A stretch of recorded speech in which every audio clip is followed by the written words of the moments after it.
Industry veteran Satish Lakkaraju sheds light on the opportunities within the cargo sector, highlighting key areas for growth and development. India is a country which is now neutrally liked by every country, whether it's Russia, whether it is US, whether it is the Japanese, or whether any other part of the world.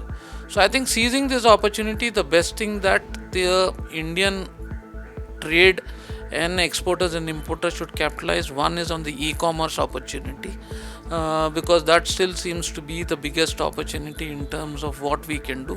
We are nowhere close to China, but it's a great opportunity which we can capitalize on it to a very large extent. Pharma and cold chain is another area which we have grossly underplayed ourselves.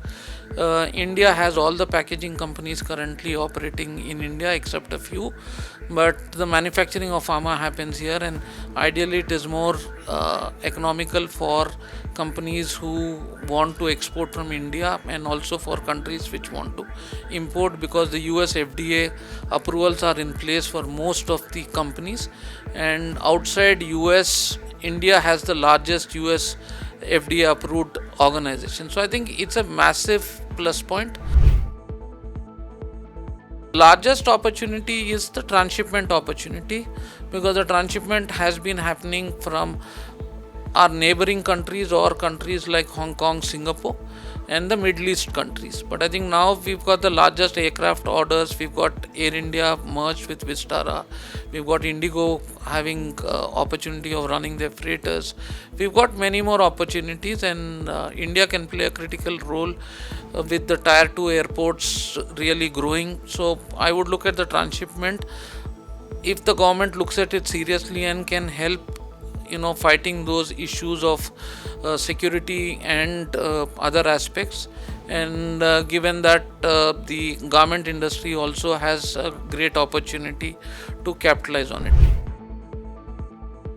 We need to focus on 10 or 12 countries which have free trade agreements in place, and also to focus on one district, one commodity clearly, and use the regional connectivity to get to the 10 million mark. It seems difficult, but if it is focused, getting to the 10 million should not be difficult, because once you have transshipment cargo, and that covers more than 50% of the traffic really, like what it does in the Middle Eastern countries.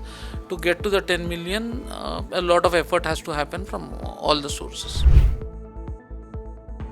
So Indian airports, in comparison to the international airports, are very, very good, and I don't rate any Indian airport lower than an international airport. But I think where we are lacking is the speed at which we can turn around cargo, because that is what will determine the growth of any country, determine the growth of the air cargo. And one of the challenges that we currently have is the time the air cargo takes to reach to the airport is what is one of our biggest bottleneck, whether it's in Delhi now with GRASP 3 and GRASP 4 happening, and other issues coming in, so cargo may not reach the airports on time. So the very impact on the air cargo is there.